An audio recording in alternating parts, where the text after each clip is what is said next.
forget that we have a YouTube channel. I know, like, I spend the time like uploading and everything, but I'm like, no one's gonna watch it. I'm just gonna throw it out there just so that we don't lose the video. It's too much to keep on a computer, and I forget that people watch it. I should probably start brushing my hair. Is what this comes down to. That's the.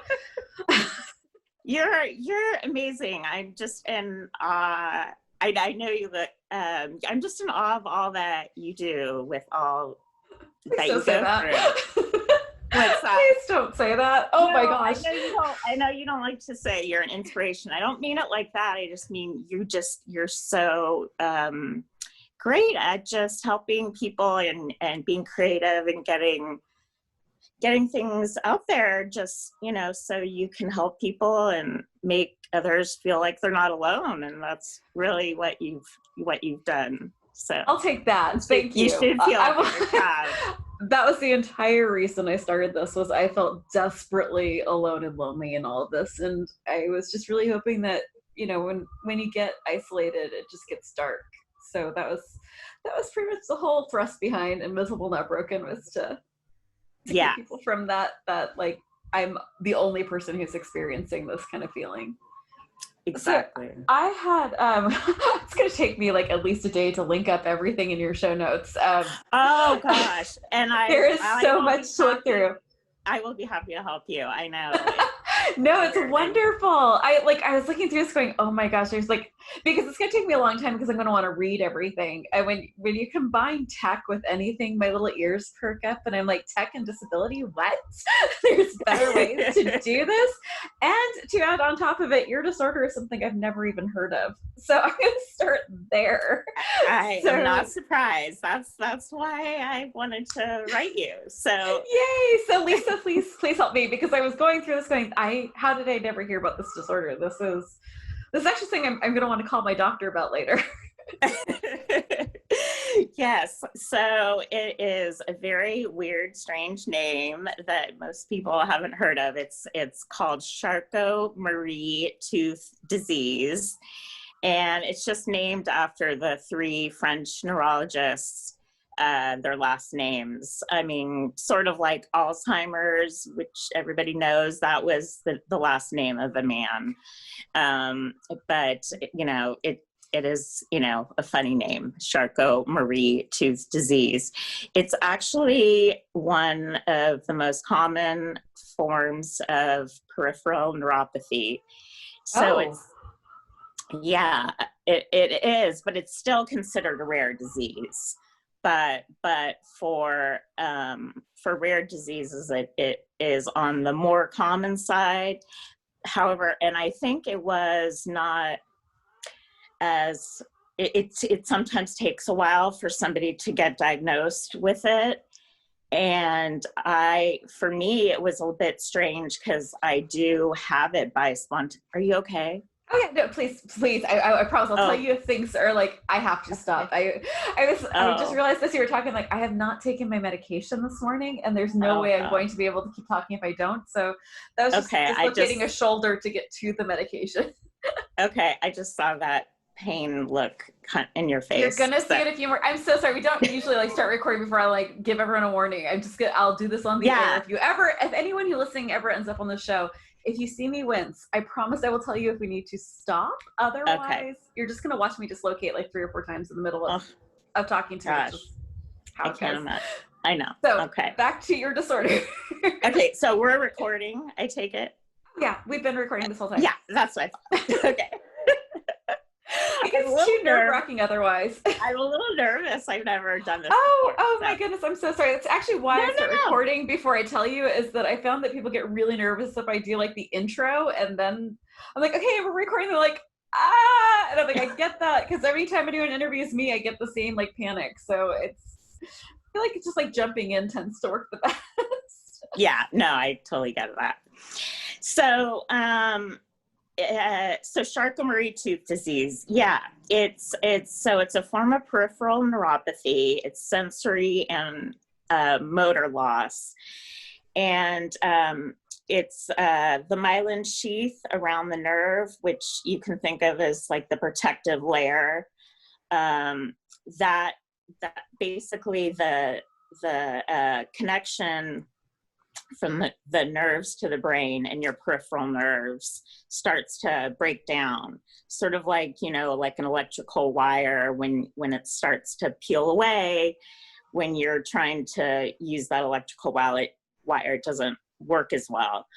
So it basically takes longer for the messages to get to your brain, and that causes the sensory loss. And then because it's not reaching your peripheral nerves the way it's supposed to, then you have the muscle deterioration as well. So it's a slowly progressive disease, and it goes first to the most distal part of your body, so your hands and your feet and your lower legs is where most people are affected. Most people notice things in their feet and legs first, and there's a lot of variety though, because there is different genetic phenotypes, there's different genetic inheritance, and so sometimes the symptomology or the way you're presented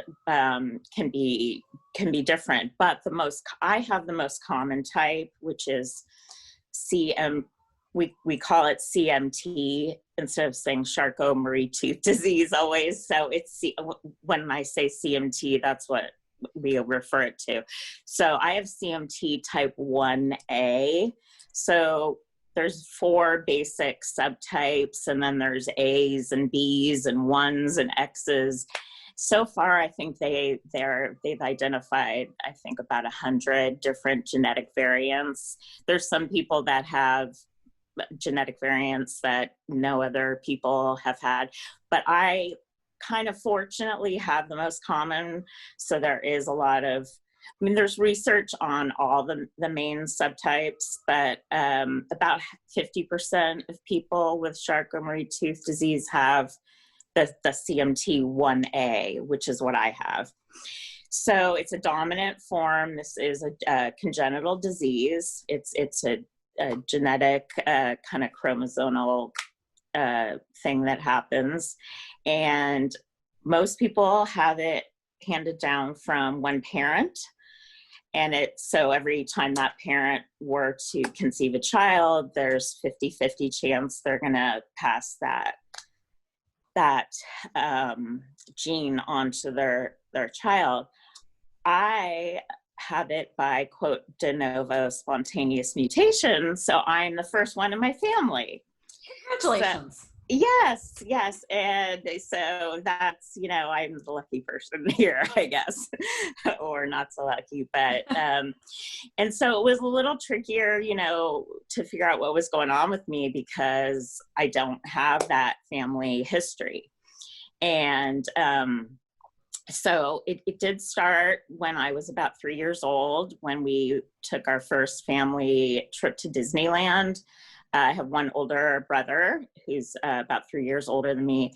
And we went to Disneyland, and I have kind of vague memories of that age when on that trip, just being in pain, my legs hurting from so much walking and just fatigue on my legs from walking around Disneyland. Because, that's the first time you're really doing so much walking, I think, at one time.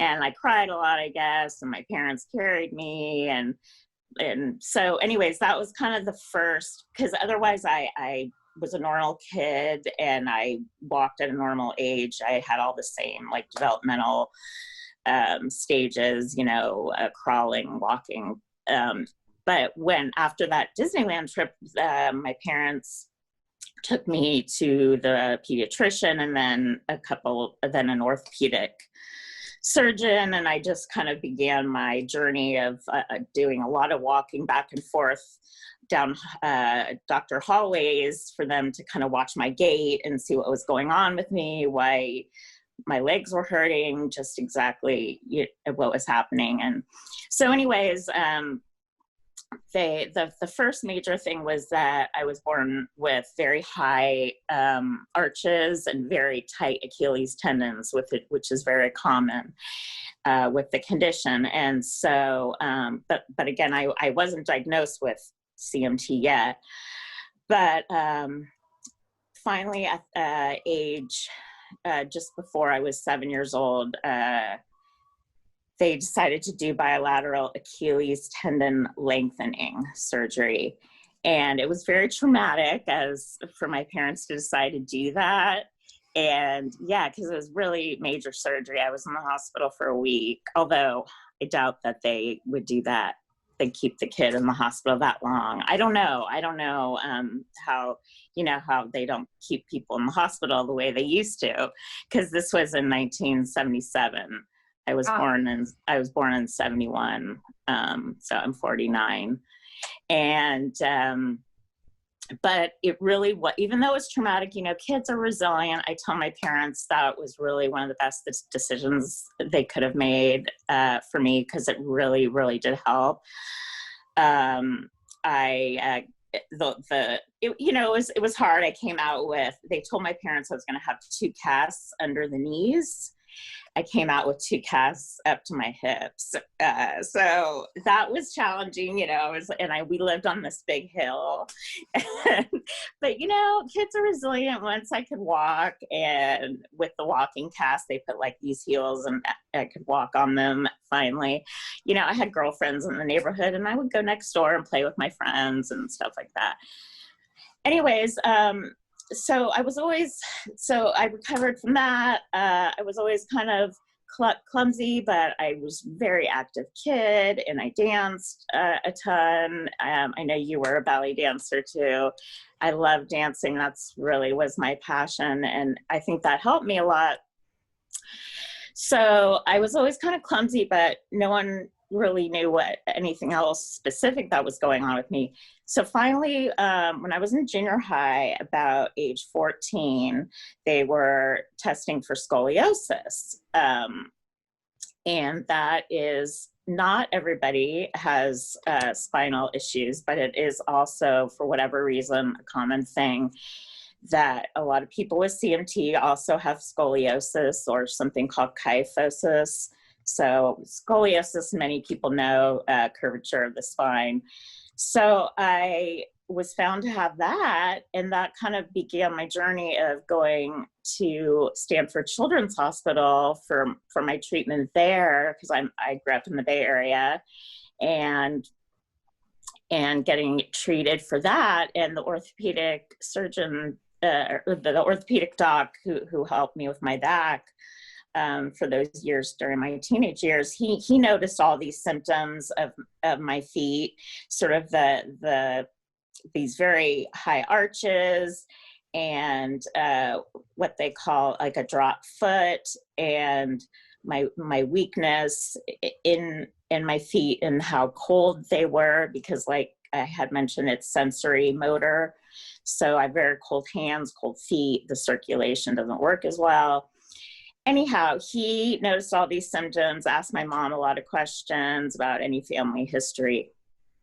And I went to a neurologist for the first time, because he thought I had this condition called Charcot-Marie-Tooth disease. And so back then, this was in the early 80s, I guess, and they didn't have a genetic test yet. So there is a genetic test, because they have identified the gene for my condition. But back then they didn't. So it was mostly by nerve conduction test, and just examination, and then something called an EMG, an electromyogram, which is not necessarily a fun test for a lot of people. No, not so Have you fun. had that? Yes. Have you had that? There's very few testing that come through that I'm not like, yeah, I remember that God. one. Still have nightmares about that one. Yeah. No, Yeah. I viscerally feel that. Yeah. So I had the electromyogram, and that confirmed it.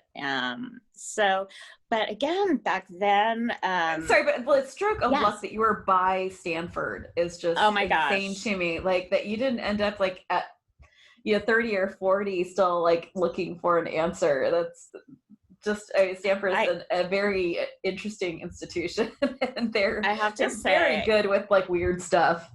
I'm very blessed to, I know, listening to your program and your podcast, and hearing so many people's stories, not having good experiences with their physicians and their providers. And I for the most part, have knock on wood, been very, very fortunate and have had really, really good physicians. And for the Charcot-Marie-Tooth disease, yeah, once they identified that, and my orthopedic docs, they've all been just stellar, really, really wonderful. So, okay, where was I? So I know, I'm sorry, this is like no, it's okay. I just yeah, I don't know how much detail you want to know. So it's actually incredibly helpful, because what you're talking about is why I brought up Stanford being so good with rare disorders, is that we're talking to people all over the world.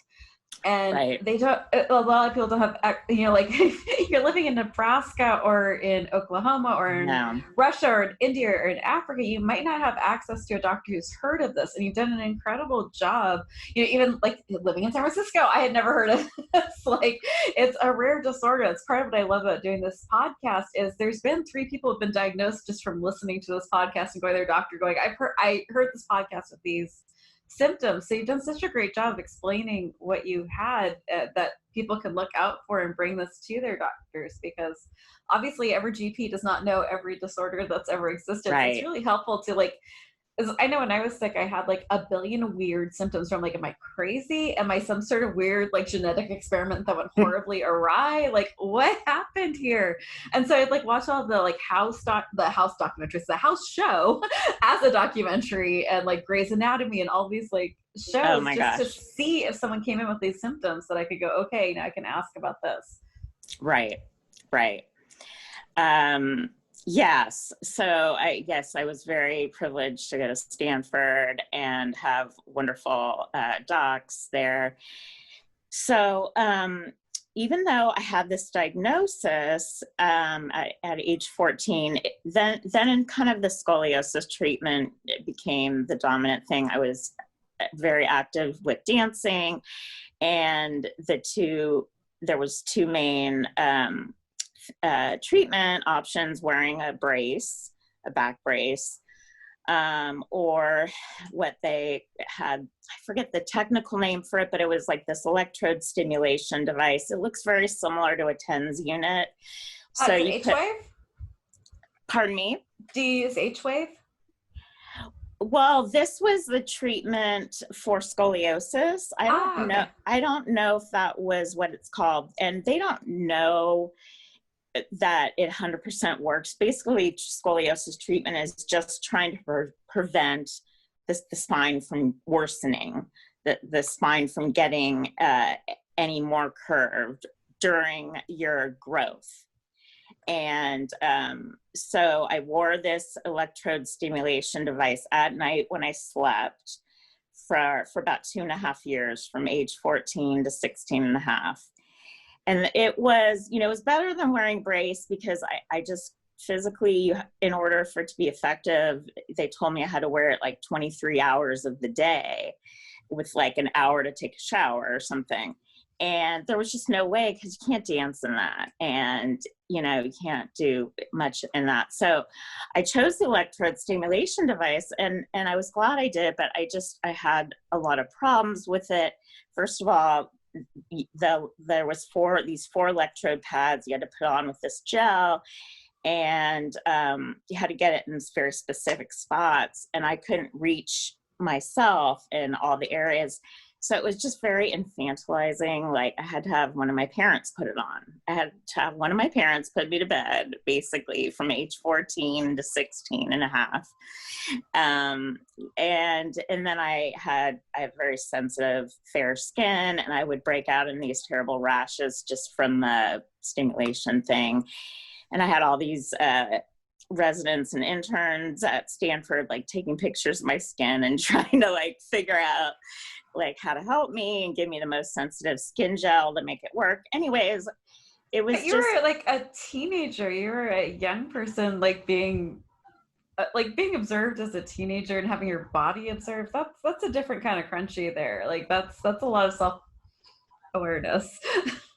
Yeah. It was a tricky time. And I always I was fortunate always to have very good friends, and I always preferred to, like on weekends, if I could sleep over at a girlfriend's house, you know, having one of my friends put it on for me. That was always nicer than having one of my parents, especially, you know, your teen years. I wasn't the greatest I was a difficult teenager at times, sometimes, you know, just dealing with various things. And my parents got divorced at age 16 too. So that kind of came into it just with difficulty. But anyhow, I got through that. And okay, after my scoliosis treatment. So, you know, back then we didn't have the internet. I wasn't necessarily having any like terrible symptoms where I felt, you know, because Charcot-Marie-Tooth disease is really a condition of you treat symptoms that you're having difficulty with, because there's not a treatment. I mean, many muscle diseases, there's very, very, very few muscle diseases that have, you know, really good, any treatment out there. And that's why Muscular Dystrophy Association is huge and done so much for the world in terms of research and studies. And now we have Charcot-Marie-Tooth Association, which is the National Association for My Specific Condition, which is based in Pennsylvania. And they have just really flourished and progressed since I've been involved with them. And I would like to hear more about that as well. Like you're very involved in things, and I'm so curious about like your energy level, how you got involved in this work, how you managed to strike a balance with health and a project.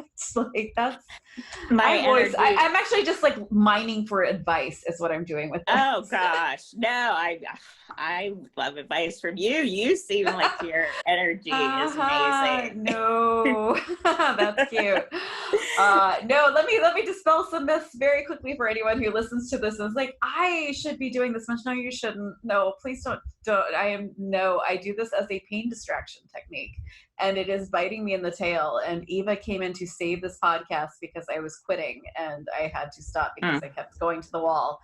And she came in and saved the podcast, and we turned it into a network for so many reasons. And part of it is something I want to talk to you about as well, just to, we wanted to gain leverage to be able to eventually hire a lobbyist to work on disability rights. And we wanted to get strengthened numbers to start pushing for better laws. But we really do this because we're sick and we need more help. Like this is not a high energy situation, and I constantly am on the verge of quitting. I actually would love to help you too with any, and I'm serious about that. So I'm falling apart while we're talking. We can talk more later, but no, absolutely no. But I'm very curious about like how you're able to manage like what you're dealing, how you manage self-care.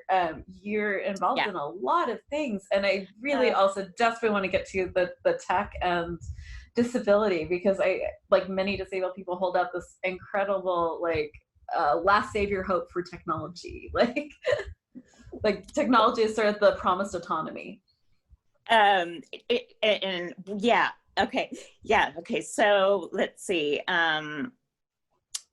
Charcot-Marie-Tooth Association. So, like I said, I really, my symptoms probably just got worse in college.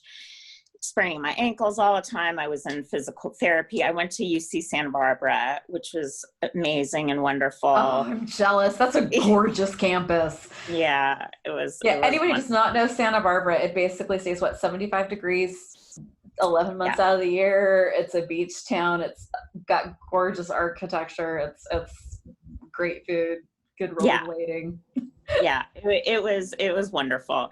And I probably should have started wearing leg braces around that time. Had I really maybe known better, it would have prevented a lot of injuries and falls. But I don't know that I was probably ready physically, or I didn't know that I had the confidence to do that, because I was in shorts all the time. And I don't know if you've on the internet, being able to see what an ankle foot orthoses look like.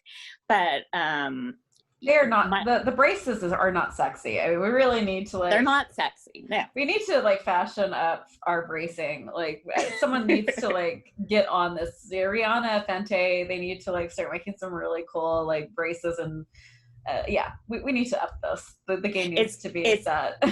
Yeah, I mean, it's getting better. They're now made out of carbon fiber, many of them, and that technology is so much better than the old like kind of plastic fiberglass looking braces, which are definitely more just orthopedic and medical looking. So those are the ones I wore for many years. So finally, so I sprained my ankles all the time in college, was always on physical therapy, but I just luckily kept recovering. I would be, get in physical therapy. And then I started swimming usually. And I've always loved swimming too. And so that would always kind of be my go-to when I was injured. But after I stopped dancing, I loved walking, power walking or hiking a lot. And I was able to do that for a long time. It's like I said, this is slowly progressive, and it varies among people, but like in my 20s, I was pretty good, other than ankle injuries a lot. So I got an ankle repair surgery at about age 24, 25. After that, in San Francisco, he really wanted me to start seeing neurologists regularly and start wearing ankle foot orthoses braces. So I've been wearing braces for about 25 years now. And that really was a game changer. They're not sexy, but once you, especially like the first time I had these off the shelf ankle foot orthoses, which when you're not as progressed, sometimes that can be enough, but those quickly started not being as effective for me. And really the best thing is to have custom braces made. And essentially it's sort of like getting, a lot of people have custom orthotics made to put in your shoes. Well, this is not just an orthotic, but it goes all the way up kind of the back of your leg usually. And so it almost looks like they're casting you, like they're putting a leg cast on you, and then they cut it open in the top and carefully pull it off you. And that's the mold that they use to send to the lab to make the braces. And they last, the older plastic kind of fiberglass looking braces, I would probably last with it about every couple years. Fortunately, I've mostly have very good insurance, and they pay almost 100% of them, because they're a couple thousand to, anywhere from $2,000 to $5,000. So I have a graveyard of braces that I tried to buy, and I just discovered on Poshmark, because there's a kind of brace called Bauerfield, and they're supposed to like the best brace company, but they charge like almost $300 a brace for a lot of things. So Poshmark, oddly, the place where you go to get like, the secondhand clothing, they have a ton of these braces, like of Mueller and Bauerfeind. And if you're someone who's like Eller Stainless, I don't know if it would work for you, but like if you're looking for like the better quality bracing, you can often get them for like $25 to $50 on sites like Poshmark. Oh, interesting. Yeah, that's my tip for the day, because I could not afford to like test out, as you can't test the braces if you order them from their site. They send it to you, that's it. You can't return them really. Okay. So, yeah, this is a way to like actually test out these at like $50 and sometimes up to $100, but it's better than $300. Okay. Are these ankle foot orthoses? Everything. Braces? So Bauerfeind does like all the bracing and compression socks for POTS, but God, they're so expensive. But they're supposed to be the best braces on the market without being the like handcrafted to you. Okay. Oh, interesting. And have braces helped you? Do you wear leg braces? Sure, why not? Maybe. There's a big thing with my disorder on the PTs fight all the time on whether you should brace to avoid the dislocations or you shouldn't brace because it weakens the muscle. Right. And then I also corset because I have permanently dislocated rib. Ugh. So it's like, it's this weird thing where like no one knows what to do with this disorder and no one understands it well enough to like be like, this is the thing. So I use bracing for after like major dislocations, like hold things together ish, sort of. But it didn't work for me when they actually did a cast for, because my wrists keep popping out. Although they're pretty ugly right now. And they just dislocated inside the brace. Oh my gosh. I can't imagine. Fun times. Fun times. You were working with a high school on this really cool project. Oh, I know. I like, these are some cool kids. Like, these kids. How did you get involved with, like, I love where you live. I used to live over there, and I miss all the conversations I'd hear in coffee shops. In the peninsula? Oh my gosh, like, it was the only thing. I hated the peninsula for many reasons. I am an East Bay person. I am much more of a hippie, but I really dug like sitting in, like, there's this great little cafe near Stanford and they have the best little chocolates and salads. Oh, I know what you're talking about. The place you can sit outside.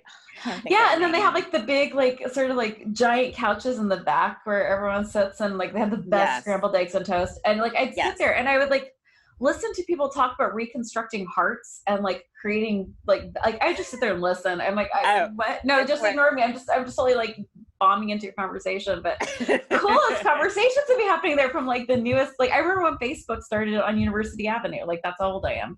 Like that was like my hangout spot. And you're in this really cool area where people are really looking at tech advancements and what they can do for disability. How did you get involved in that project? Yeah, well, so when I moved so I lived in San Francisco and actually Marin County for a little while. Oh, Marin.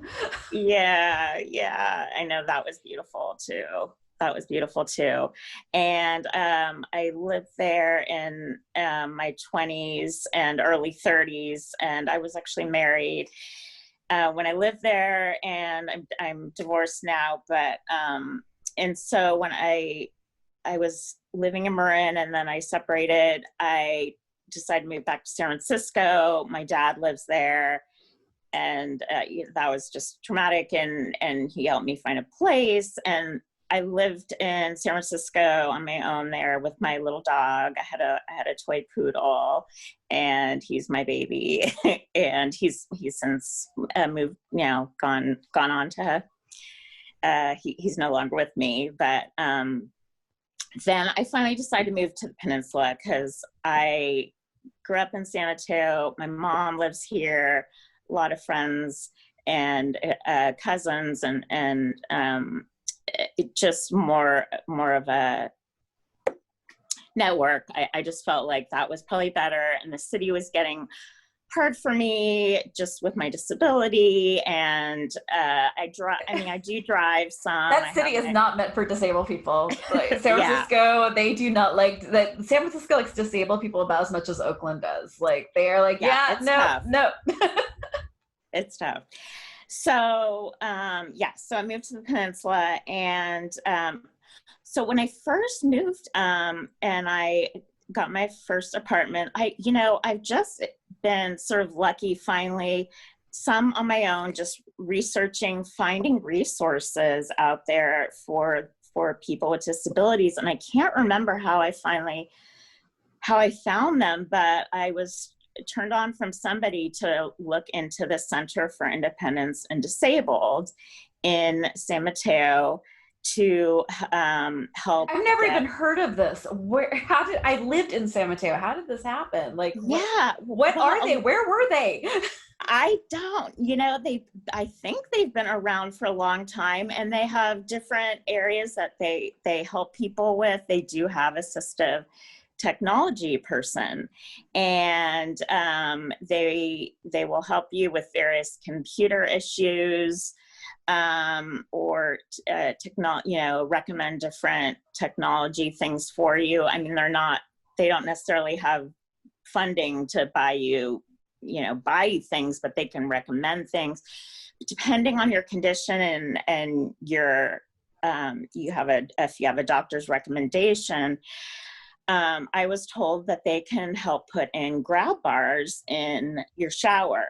And what happened was, I've had, after I got divorced, I was having so many more problems with my feet and ankles, and I was constantly getting toe infections and having pain in my shoes, and nothing really was helping.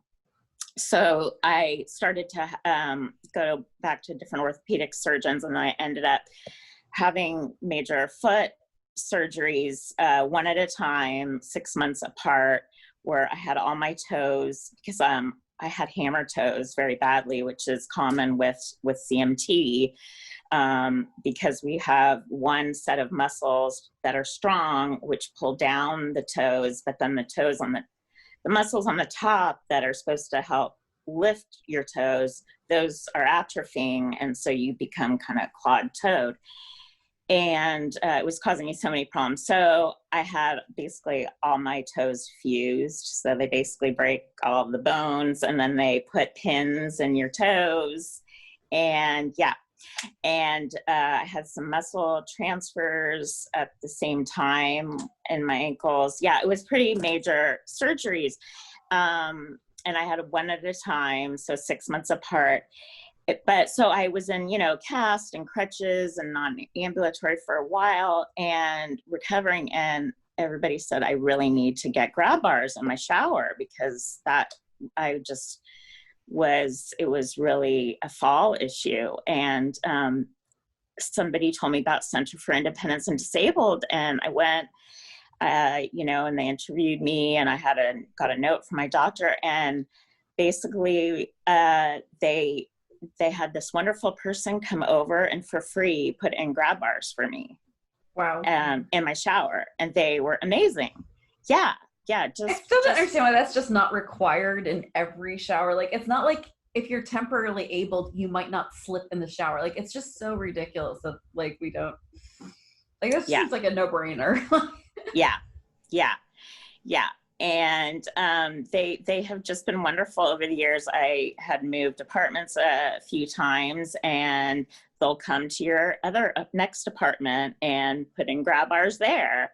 Or like I had two, they put in one that was actually drilled into the tile on the wall, but then they also had this other one that you've probably seen. You can buy them over the counter too, that attaches to like the bathtub rail, and then you can remove that and bring it with you. So anyway, that's how I got turned on with them. And they have other services. They can help people find low income housing or recommend resources. I think I had an initial talk with them about that. Nothing really ever transpired on that end.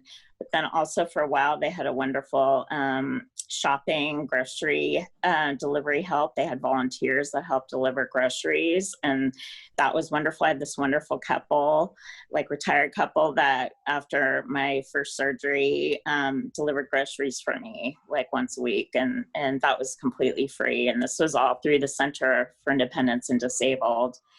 And I guess there's different centers for independent living. They're called different names in different cities across the country.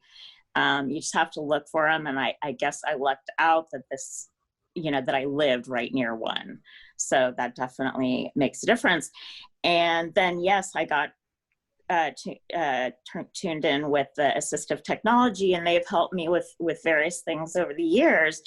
And the way I got recommended to work with this high school this last year for this Project Invent project was through the assistive technology person at CID, because he's come over to my apartment and helped me with my computer and also various things. He's great with gadgets. And like when I have a lot of trouble with my hands and wrists now, and I have these blinds, just kind of normal blinds, window blinds, and the little turner that you turn to open the blinds. I have a lot of trouble turning them and then pulling the lever to pull up your blinds. And I have six of them, and it's just really hard on my hands. And he made these, like, I'll have to show you. Let's see. He made this little thing. I forget the name of this, but it has like a little hole, and you can put it in the blind thing, and it helps for you to hold on to, and so you don't have to hold this little teeny blind turner. That's like your story about the fork, where you were able to like add the tinfoil onto the fork to be able to thicken it up. Like there's, like when we're talking like technology, we're also talking adaptation, and there's like a lot of free things that you can just do to adapt what you have to make it functional. We're almost at the end of our time. Oh my gosh. So I just wanted to check in and see if there was something that you really wanted me to make sure that we discussed at this interview, or that you wanted to. Well, I just wanted to say, it just so happens that we're doing this interview in September, and September happens to be Charcot-Marie-Tooth Awareness Month. And this is the month that, you know, CMTA's website, and there's also HNF, the Hereditary Neuropathy Foundation. They do tons of things on their website, just trying to educate people about this disease and getting the word out there to fund research. You know, sometimes it can be hard because our condition is typically not going to affect my lifespan, unlike something terrible like ALS. However, it really can disable so many people. Like I'm on permanent disability, and that's how I'm able to live. It's unfortunate. I don't want to be, you know, like you. I wish it was devastating to have to give up my career ambitions. And I think that's been the hardest thing. But anyways, it's Charcot-Marie-Tooth Association Month. It's the time we try to fundraise and just get the word out there. So people can check out cmtausa.org, and I can send you links and stuff. I'm going to do my own. Found them already. It's going to be right at the very top of our show notes. It's going to be links to everything we've been discussing, at least as many things as I could find. And there's also a lot more.